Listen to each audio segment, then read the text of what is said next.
เบิ่งนั่งส่วนหลายนี่ฟังออกภาษายังภาษาจีนโอ้ฟังออกภาษาจีนเลยบ่โอ้โหบ่แม่นธรรมดาได้ฟังออกภาษาจีนจะเป็นหมู่บ้านดังเดิม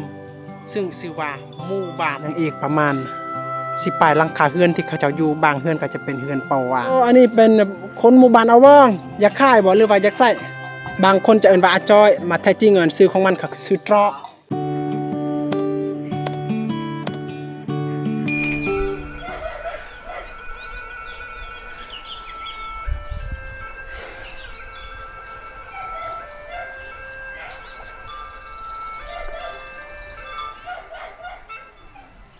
กราบทักทายสบายดีพ่อแม่พี่น้อง14เบิร์ดสุขุสุขคนยินดีต้อนรับเข้าสู่ช่องเบาเติมคนดอยคือเก่าทุกคนตอนนี้เบาเติมบ่ได้ขึ้นภูบ่ได้ลงไปเวียดนามทุกคนแต่เบาเติมพาทีมงานไปเลาะชนบทอยู่เขตที่ติดชายแดนลาวเวียดนามทุกคนมามื้อนี้แม่น3คนทุกคนนะก็คือมากับบ่าวคุยคนหมักเลาะ ซึ่งแมนคนในเขตนี้เองและบ่าวโนดคนพาเลาะซึ่งเป็นพี่น้องมาจากทางสวรรณเขตนะมาสักมาส่วนมาห่วมนำกันเฮ็ดคลิปอยู่ภาคนี้นะทุกคนตอนนี้แม่นเฮาจะเข้าไปหมู่บ้านลึกลับแน่จักหน่อยทุกคนก็คือหมู่บ้านที่ห่างจากเส้นทางจะเป็นหมู่บ้านดังเดิมซึ่งชื่อว่าหมู่บ้านตะลุงกลางนั่นเองทุกคนเพราะว่าบ้านตะลุงกลางมี2จุดที่กระเจ้าใส่อยู่จุดที่1จะเป็นบ้านที่กระเจ้าอพยพใหม่ก็คือเขาเจ้าตั้งตามสายทางแต่ว่าอยู่จุดนี้จะเป็นหมู่บ้านดังเดิมตอนสมัยปู่ย่าตายายตอนเกิดทำอิฐก็แม่นอยู่จุดนี้แหละทุกคนแต่ว่าตอนนี้ก็ยังอีกประมาณ10ปลายหลังคาเฮือนที่เขาเจ้าอยู่บางเฮือนก็จะเป็นเฮือนเปาวางจะเป็นเฮือนที่เขาเจ้าเอาไว้ฮีตของประเพณีหรือว่าเป็นเฮือนที่เขาเจ้าไหว้ผีนะแต่บางเฮือนเขาเจ้าก็ยังอยู่นะแต่ส่วนหลายเขาเจ้าก็ไปอยู่เขตนอกเลยทุกคนก็คืออยู่ตามสายทางผู้ที่อยู่ตามสายทางก็อันนึงจะเป็นคนที่มีดินส่วนตามสายทางเขาเจ้าก็ไปอยู่ในนั้นและบางคนก็อพยพอยู่บ่อนอื่นก็มีนะบางทีอาจไปอยู่บ้านของคนอื่นนะทุกคนนะ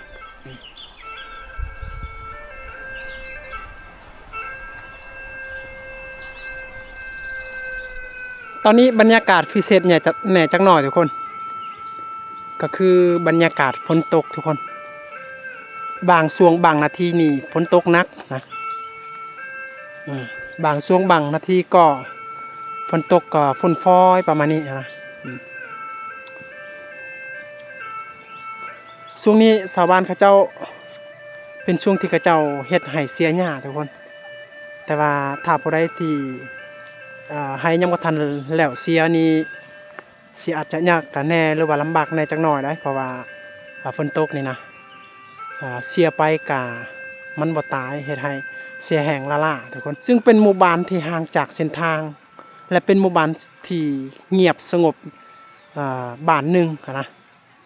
ที่ถือว่าเป็นบ้านที่เงียบสงบนะเขาจะบ่ได้ยินเสียงรบกวนอีกอย่าง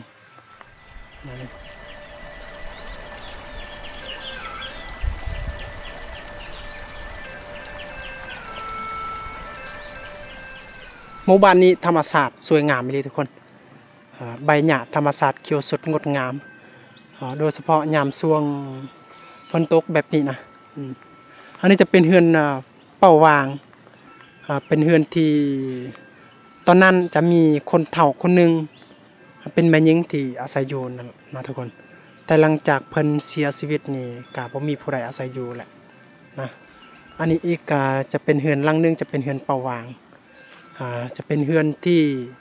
เขาจะไหว้ผีตามเสื้อสายตามตระกูลของไผของมันหั่นนะนี่มันส่วนโอ้นี่แม่นเฒ่าแก่อาวุโสในหมู่บ้านนี้หน่วยจันทร์ชวนจันทร์ลาวหรือเปล่าจันลาวโนยวน โนจันชวนโนจันลาวอันนี้จะเป็นจานลาวสตาร์อันนี้จะเป็นจานเวียดนามอยู่นี่เขาเจ้าเบิ่งทีวีเวียดนามบางครอบครัวก็คือสิฮู้ภาษาเวียดนามหลายนะสบายดีบันส่วนมาเลยมาหาอิงเกียมปไปได้ยังไงเกเยอะจะสักบัตรลอดเลยต่อสักลับลอดมาบานโดกิเดียนี่ตาตัวเราคือลักตัวฮอนไงกี่ฮอนแกฮอนตาแล้วมาลูกกล้องต่อลูกแกฮอนชราบ่ทางใบจนนอนไอ้เจ็ดขณะ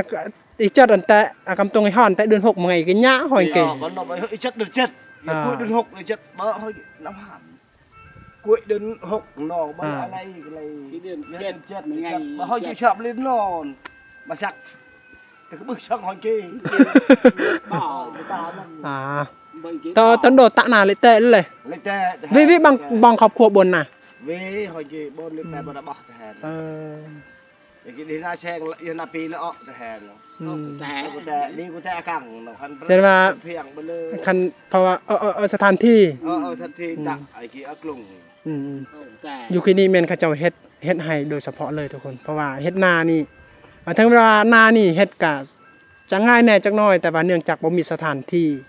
ก็เลยสะบันเขาเจ้าเฮ็ดนาบ่ได้เพียงแต่เฮ็ดให้เท่านั้นเฮ็ดให้ปลูกข้าวนะที่2ก็คือเขาเจ้าปลูกมันเพราะว่าอยู่นี่เขาเจ้าซื้อมันต้นเพราะว่าเวลาเขาเจ้าขายนี่เขาเจ้าขายแม่นพี่น้องทางเวียดนามเขาเจ้าไปซื้อได้นี่แขกคนที่มาจากบ้านอื่นไปเยี่ยมไปยามเสื้อสายไอ้น้องนี่มามันช่วยแต่มาปอกไม่ช่วยโอ้แต่มาเนี่ยแต่แห่โอ้อันนี้เป็นคนหมู่บ้านเอาว่องเอามาเห็นเนี่ยโอ้เคยไปอยู่หมู่บ้านเอาว่องอยู่แต่บ่เคยเห็นใช่ป่ะอันนี้เป็นพี่น้องบ้านเอาว่องพี่น้องก็เคยเห็นอยู่บ้านเอาว่องที่ได้ลงคลิปไปฮะนะบ้านเอาว่องเป็นบ้านหนึ่งที่วิวธรรมชาติอุดมสมบูรณ์และสวยงามฮะนะเป็นหมู่บ้านห่างไกลซอกเลียกเส้นทางก็คือสิยากนอนช่วงนี้เนาะเพราะว่าเส้นทางเป็นเส้นทางดินแดงช่วงนี้หันไปมาเนี่ยต้องย่างเอาทุกคนเพราะว่าขับรถนี่บ่ได้เพราะว่าเส้นทางห่างไกลซอกเลียกและจะเป็นเส้นทางดินแดงทางนั้นนะ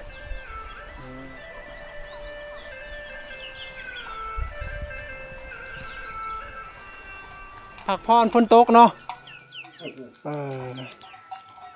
โจมันไปเลย โอ้โหสารจ้อยสร้างชาวจอยอยากขายบ่หรือว่าอยากใส่นั่นไม่กูอีกนะอยากใส่เนาะถ้าสมมติว่ามีผู้อยากซื้อหันขายเท่าไรอันนี้หน่วยเท่าไรอีกคันจะตัดชงจิตหน่วย50เนาะเป็นภาษาคนว่าอาจ้อยหรือว่าตรอก็ว่าได้ทุกคนมันบ่ตรอแต่จ้อยหนูตรอในไรผู้ใหญ่กินคือกันบ่ผู้ใหญ่ก็ทางการจ่ายอาไก่มาเลยบ่อันกินม่วนซื่อเยาเนาะแกมองโอ้โหคือสิสานได้หลายอย่างบ่หรือว่ามีแต่อย่างเดียวนี้สานได้อาจ้อยกะเรียเตะเนี่ยตันเด้อแต่กระดามามุยเก๋กระดาตากะแห่กะเหล่ายงได้ดิจอมบ่แก้วฮะแก้วไม่มั่นใจแก้วฮะโนวิเด้ออย่าวิ่งเด้ออันกับโนก็คือยกโอเคเอาฮะอย่าเอาขนมนะเอาสิใหญ่ขนมก่อนกินเด้อเอาสิใหญ่ขนมให้เด็กน้อยกินเลยกินปลาเลอซื่อๆเนาะจากกับปลาเลอซื่อๆนั่นน่ะอันนี้ถ้าภาษาของเผ่าเอิญนี่ตรอนะบางคนจะเอิ้นว่าอาจ้อยมาแท้จริงเอิ้นชื่อของมันก็คือชื่อตรอนี่เขาเจ้า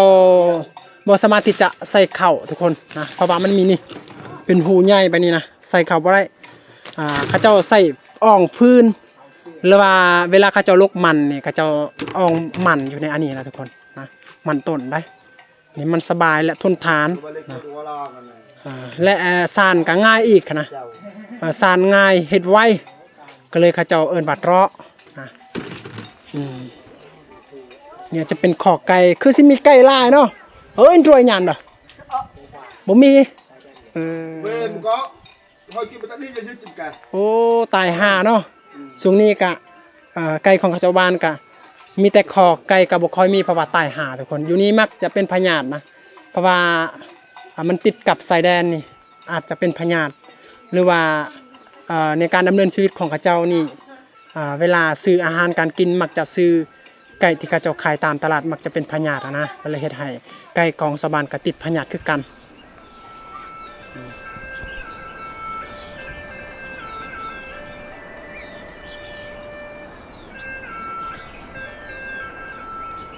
อันนี้จะเป็นเฮือนแบบดังเดิมยัง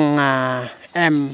ไม่สอดอยู่บางคนเขาจะเอิ้นว่าเป็นเฮือนครัวแต่ว่าสำหรับคนที่คนทุกข์คนยากอันนี้จะทั้งเฮือนครัวทั้งเฮือนที่เขาเจ้าตอนรับแขกคนมานะทุกคนนี่บนหลังคาของเขาเจ้าลบนี่เขาเจ้าเอาแบบนั้นได้เพื่อป้องกันบ่ให้อันล้มมันพัดและทำลายนะนี่อยู่ทางหลังคานี่เขาเจ้าตอกไม้มาค้ำไว้นะทุกคนนะอันนี้อีกครอบครัวหนึงนะเมื่อหลังจากที่ลูกชายได้สร้างขอบสร้างครัวแล้วนะถ้าว่าลูกชายมีหลายคนในครอบครัวหันเขาเจ้าก็จะย้ายเป็นครอบครัวหนึงอีกนะและเอาเมียอยู่ตั้งหากอันนี้เป็นครอบครัวหนึงเป็นครอบครัวที่หาก็ย้ายใหม่ๆหรือว่าหาก็สร้างครอบครัวใหม่นะเขาเจ้าก็จะย้ายอยู่นี่นะส่วนหลายอยู่เขตนี้นี่เขาเจ้ามักจะใส่เป็นกระเบื้องนะกระเบื้องเวียดนามกระเบื้องขาวสาเหตุที่เขามักจะใส่กระเบื้องเวียดนามกระเบื้องขาวนี่ก็ราคามันจะถูกแน่จักหน่อยและยาวกว่าซ้ำพอดีและกว้างกว่าซ้ำพอดีนะแต่ว่ากระเบื้องไทยเขามักเอิ้นว่าตัวนั้นก็มันจะแคบแน่และจะสั้นแน่และราคามันค่อนข้างแพงกระเบื้องตัวนั้นแม่นแต่คนมีเท่านั้นที่เขาเจ้ามักจะใส่ทุกคนน้ำเนี่ยอำนวยความสะดวกทุกคนเลยโอ้เขาเจ้าอัดไว้นี่สต็อกน้ำไว้เวลาที่น้ำมันขาดนี่เขาเจ้าก็ได้ใส่ตลอดเวลานะบ่หมกกอกเลยอันนี้จะเป็นครอบครัวหนึงเพราะว่าน้ำนี่สะดวกสบายทุกคนกับบ่แม่นว่าน้ำประปาแต่ว่าเขาเจ้าเอาน้ำห้วยแต่ว่าสามารถขยายทุกหลังคาเรือนนะเพราะว่าอยู่บ่อของมันนี่เขาเจ้าเฮ็ดเป็นอ่างสต็อกน้ำไว้นะก็เลยเฮ็ดให้ชาวบ้านเขาเจ้ามีน้ำทุกครอบครัวทุกหลังคาเรือนแต่ว่าเดี๋ยวนี้หันเขาเจ้าก็ประหยัดน้ำเขาเจ้าก็อัดอยู่อ่างนะและเวลาจำเป็นเขาเจ้าก็จะเปิดนะเพราะว่า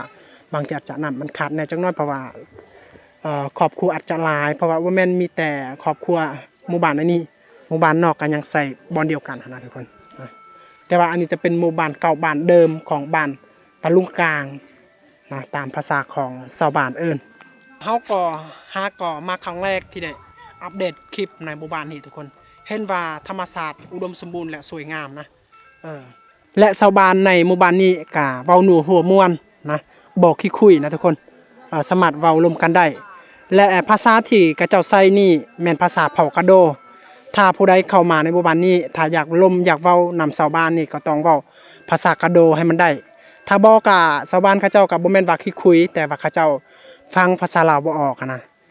แต่ส่วนหลายนี่เขาเจ้าฟังออกนี่ภาษาลาวกับภาษาเวียดนามนี่เปอร์เซ็นต์นี่ภาษาเวียดนามจะหลายกว่านะเพราะว่าสาเหตุที่เขาเจ้าฮู้ภาษาเวียดนามหลายกว่าอันนึงก็เป็นหมู่บ้านที่ติดชายแดนเวียดนามอันที่2ก็เป็นสาวเวียดนามนี่แหละมักจะไปซอกหาซื้อเครื่องของหยังต่างๆสินค้าของชาวบ้านมีและอันที่3ก็ชาวบ้านก็มักจะไปซื้อเครื่องของมักจะไปซื้อที่เวียดนามเนื่องจากว่าแต่นี้ไปหาเมืองสมุยนี่ก็30กิโลแต่ว่าแต่นี้ไปหาเวียดนามน่ะจะ20กิโลแหละทุกคนและทั้งมันว่าเฮาจะไปซื้อที่เมืองสมุยก็ตามแต่อยู่เมืองสุนไลจะเป็นคนเผ่าที่มักจะขายเครื่องอยู่ในเวลาออกไปซื้อเครื่องของที่เมืองสมุยส่วนแล้วเฮาก็บ่ค่อยเว้าเป็นภาษาลาวแต่ว่าเป็นภาษาเผ่าของเฮาเองแต่ว่าถ้าเฮาไปซื้อเครื่องของอยู่ที่เวียดนามนี่ส่วนหลายจะเป็นสาวเวียดนามเขาเจ้ามักขายเครื่องของและเฮาก็ต้องเว้าภาษาเวียดนามเพื่อจะซื้อสินค้าจากเขาเจ้านะทุกคนสาเหตุนี้แหละชาวบ้านเขาเจ้าจึงฮู้ภาษาเวียดนามหลายกว่าภาษาลาวเฮานั่นเอง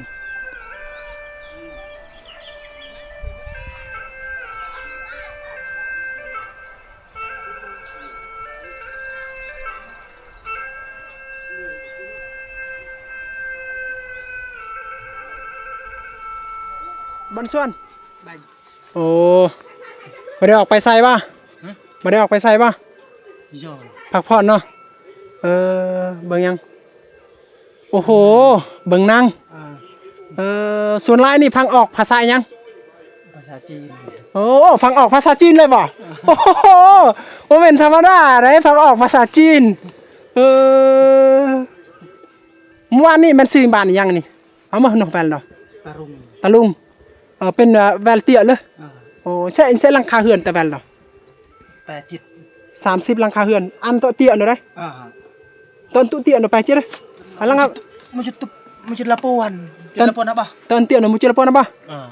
ตเตี้ยke mucit tempat barjit lapuan แสดงว่ามุจิตปอนไปจิตติกาล38เป็นหมู่บ้านที่ติดชายแดนเนาะเวลาคันโปะประเลยประลอกมันงาจวนเนี่ย มาngajuan ส่วนลายนี่เวียดนามเขาเจ้ามักเอิ้นจวนทุกคนจวนเด้เขาเจ้ามักเอิ้นเวียดนามถ้าต้องว่าเว้าภาษาเวียดนามนี่เขาเจ้าบ่ฮู้แต่ว่าต้องเว้าภาษาจวนนี่เขาเจ้าฮู้แหละจวนเขาเจ้าเอิ้นว่าเวียดนามนั่นแหละทุกคนอันนี้จะเป็นหมู่บ้านเดิมนี่ตามเฮาได้ข้อมูลมาจากอ้ายเพิ่นนี่หมู่บ้านนี้เป็นรวมทั้งหมดอันทานับจากคนที่อพยพไปอยู่บ่อนอื่นนี่หมู่บ้านนี้38หลังคาเรือนแต่ว่าคนที่อาศัยอยู่ในบ้านเดิมนี่ยังอีก14หลังคาเรือนเดี๋ยวนี้หั่นน่ะแสดงว่า24หลังคาเรือนแม่นออกไปนอกนะทุกคนนะถ้าว่าเขาเจ้าอาศัยอยู่ร่วมกันนี่อยู่นี่หั่นเต็มทุกคนนะเต็มหลังคาเรือนทั้งนั้นเลยจนบ่มีเดินที่เขาเจ้าลิ้นแล้วเขาเจ้าส้มนะแต่ว่าเมื่อเขาเจ้าอพยพแบบนี้หั่นกะสะดวกสบายเรียบร้อยเฮาสามารถมีเดินเลี้ยงงัวเลี้ยงควายเลี้ยงแบะได้หั่นน่ะมีเดินสิบะสามารถลิ้นเดินได้ว่าลิ้นบ้านได้ยามตอนแรงโดยเฉพาะกับพวกเด็กน้อยเขาเจ้านะโอ้เด็กน้อยอยากกินขนมบ่เป็นจ้าแก้วเลยเอาเฮามีขนมใหญ่ให้เด็กน้อยก่อนเป็นขนมเล็กๆน้อยๆให้แก่เด็กน้อยนะเอาให้จากกระโลนเด้อให้กับจ้าใส่มาจากกระโลนเอากินโอเคบ่อันนั้นๆเฮาดันนี่สิใหญ่ขนมให้เด็กน้อยกันฮะ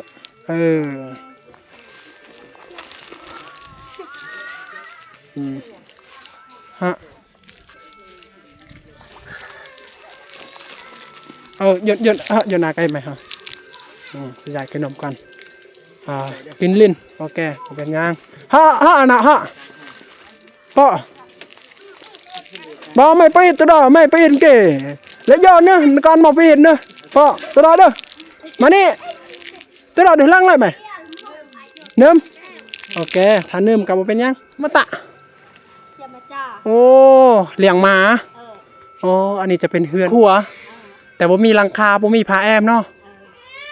พุ่นจะเป็นเฮือนเฮือนนอนเฮือนอยู่ตะมาตะจ่าโอ้แสดงว่าเมื่ออยู่นี่บ่มีหลังคาหลังคอกเวลาฝนตกนี่ต้องไปแม่นอยู่ในหันเลยเนาะเพื่อสะดวกสบายคนเอิ้นว่าหมู่บ้านในชนบทถ้ายามแดดนี่เขาเจ้าย้ายจุดที่เขาเจ้าดังไฟมาอยู่นี้แต่ว่าเมื่อฝนตกนี่ดังไฟบ่ได้เฮ็ดอาหารการกินบ่ได้ก็เลยต้องอพยพแต่นี่ไปอยู่บนนั้นแต่จริงอยู่นี่จะเป็นเฮือนครัวแต่ว่ายังบ่ทันสำเร็จหรือว่าอาจจะเป็นเก่านะว่าบ่มีผ้าแอมบ่มีหลังคานะทุกคนนะทุกคนอันนี้จะเป็นเฮือนที่เขาเจ้าต้อนรับแขกคนมาจะเป็นเฮือนแบบดังเดิมจะเป็นเฮือนในชนบทผ้าแอมนี่จะเป็นไม้ซอดที่เขาเจ้าสานซับและสานนะหลังคาก็จะเป็นกระเบื้องนะเขาเจ้าเลื่อยไม้มาไว้มาโฮมแบบนี้มีหลายปีบ่แม่นว่าปีหนึ่งปีเดียวบางปีเขาเจ้าก็ลงทุนประมาณ3ล้านหรือว่า2ล้านนะอิงตามสบันเพิ่นมีเพราะว่าเมื่อเขาเจ้าได้เงินนี่ส่วนหลายเขาเจ้ามักจะเอาไว้เป็นเงินกินข้าวน้ำเพราะว่าอยู่เขตนี้มันอึดข้าวได้บ่คือเขตทงนี่เขามันมีหลากมีหลายจนเรือแต่ว่าอยู่เขตนี้เขานี่อึดตลอดทุกคนบางคนนี่ก็ต้องไปหาทำงานเพื่อจะได้กินข้าวนะเพราะว่าเขาที่เขาเจ้าได้มาจากใครนี่มันกินบ่พอนะก็เลยเขาเจ้าเวลาเขาเจ้าอยากได้เฮือนนี่เขาเจ้าก็ต้องโฮมเงินมีหลายปีหลายฟ้าแล้วจะได้สร้างเฮือนนะอันนี้ก็คือนี่ประมาณ 2-3 ปีนี่แหละเขาเจ้าเตรียมไว้บางเส้นก็จะเป็นไม้เก่านะแตกไปได้นี่จะเป็นไม้เก่าได้นี่อันนี้จะเป็นไม้โตเขาเจ้าเหลี่ยมไม้นะอันนี้จะเป็นไม้โตเก่านะ แล้วโฮมเมื่อเขาเจ้าเห็นว่าปริมาณใดที่ครบตามที่เขาเจ้าได้เขาเจ้าก็จะสร้างบางคนก็จะจ้างคนที่สร้างเฮ็ดเฮือนมาเฮ็ดบางคนนี่เฮ็ดเองเอิ้นชาวบ้านมาซอยเฮ็ดหั่นน่ะอิงตามที่ชาวบ้านมีเงินหั่นนะอันนี้จะเป็นคลิปบรรยากาศที่หมู่บ้านตะลุงเด้อตะลุงกลางจะเป็นหมู่บ้านเก่าบ้านเดิมนะจะเป็นกลุ่มหมู่บ้านชนเผ่ากะโดนะถ้าผู้ใดอยากกันเข้าไปหมู่บ้านนี้และอยากลมอยากคุยกับชาวบ้านนี้ก็ต้องฮู้ภาษากะโดนะต้องเรียนไว้ทุกคนและเป็นหมู่บ้านที่ติดกับชายแดนเวียดนามเขาเจ้าซื้อเครื่องของนี่เขาเจ้าซื้อที่เวียดนามได้และตระกูลเงินที่เขาเจ้าใส่ก็ส่วนหลายก็เป็นตระกูลเงินเวียดนามก็คือมีรูปประธานลุงโฮอยู่ในตำหนักนะทุกคนนะโอเคทุกคนเฮากะวังว่าได้แบ่งปันความสุขและบรรยากาศในหมู่บ้านนี้ให้แก่พ่อแม่พี่น้องและ FC ที่กำลังติดตามชมเบาเติมอยู่นะก็อย่าลืมกดไลค์กดแชร์และกดติดตามเพื่อเป็นกำลังใจหน่อยเด้อเพื่อเบาเติมจะได้อัปเดตวิถีชีวิตชาวบ้านในเขตนี้ให้พี่น้องได้ชมทุกวันนะสำหรับคลิปนี้กับเบาเติมอยากกราบพี่น้องสบายดี